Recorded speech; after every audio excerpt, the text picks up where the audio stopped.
अपनी संख्या किधर बढ़ानी है, कहाँ जाना है, वो किधर बढ़ती होना। समझ रहे ना? कथा सुनने का फल तभी मिलेगा जब हम सही और गलत को पहचानना शुरू कर देंगे। अब तक जहाँ जी रहे थे ठीक है, लेकिन जब समझ में आ जाए तो फिर सुमार्ग को छोड़ देना चाहिए और सदमार्ग की ओर बढ़ना चाहिए। बस यही तो कथा सिखाती है। बोली बाके बिहारी लाल की, बोली राधे रानी सरकार की। इसलिए ज्यादा से ज्यादा बन सके तो अपने से बड़ों का सम्मान, माता पिताओं की सेवा, गुरुजनों का सम्मान करते रहिए जितना बन सके। एक बार क्या हुआ कि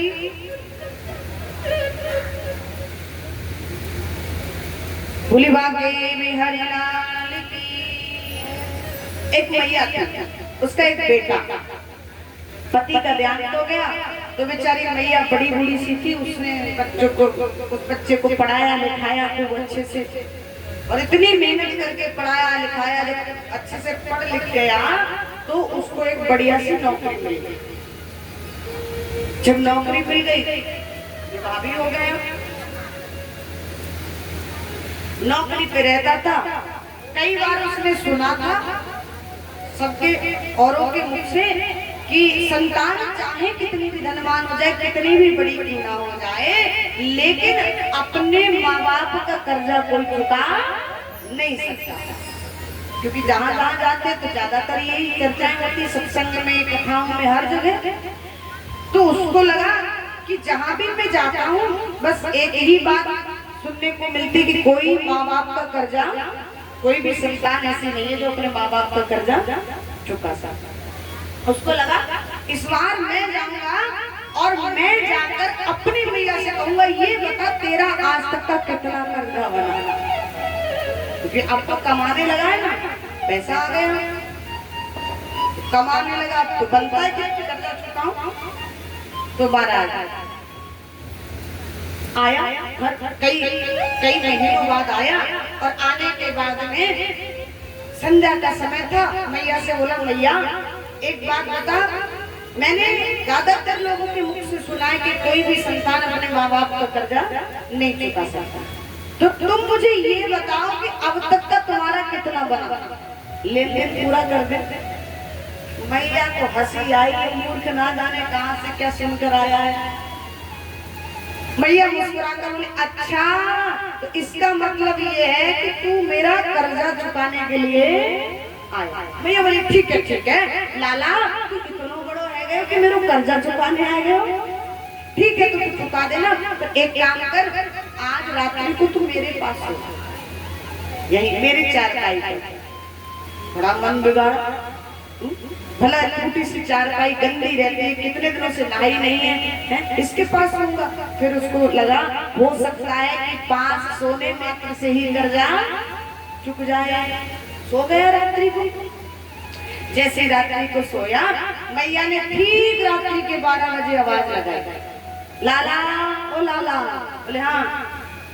कहा कि एक लोटा पानी मिलेगा क्या? बड़ा गुस्सा आया।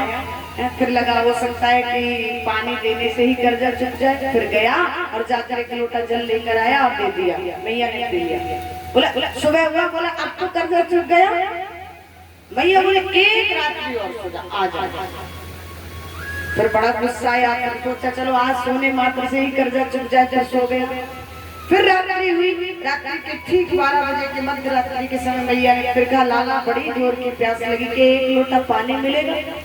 चिल्लाकर बोला, तुझे रात में ठीक 12 बजे प्यास लगती है? और लगती भी है, जब तुझे पता है कि मुझे रात को प्यास लगती है, तो क्या तू अपना पानी रख कर नहीं सो सकती? रात्रि में मुझे उठाना जरूरी है, पता नहीं है तुझे? फिर विचार आया, हो सकता है आज देने मात्र से, पानी देने मात्र से कर्जा चुक जाए। गया और जाकर पानी लेकर आया, लोटा मैया को पकड़ा, ले पकड़ पानी। और जैसे ही जल का लोटा दिया, मैया ने जानबूझकर अपने हाथ को हिला दिया और वो लोटा था ना, वो जितना भी जल था उस लोटे में सब बिस्तर पर गिर गया, पूरा बिस्तर गीला। जैसे ही बिस्तर गीला हुआ कूद गया चारपाई से। अकल नहीं है तुझे, लोटा पकड़ना नहीं आता है? पूरा बिस्तर गीला कर दिया। मैया बोली लाला बैठ तो सही, बैठ। मैं बैठूंगा इसमें, पूरा गीला कर दिया तूने। माँ मुस्कुरा कर बोली तू ही तो कह रहा था ना कि तू मेरा कर्जा चुकाने आया है। अरे आज एक लोटा जल इस बिस्तर पर क्या कर गया, तू बैठने को तैयार नहीं है, लेटने की तो बात छोड़।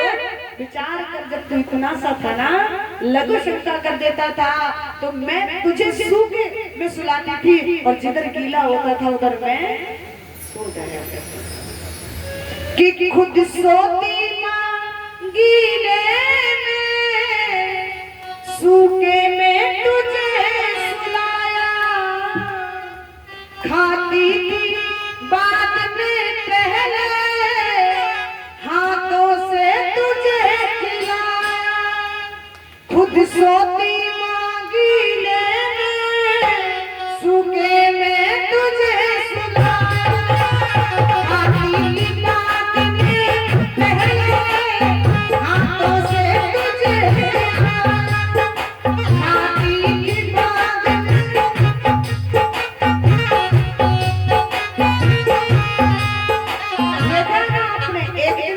घर में आप ये कह दो कि आज मुझे भूख नहीं, मैं भोजन नहीं करूंगी।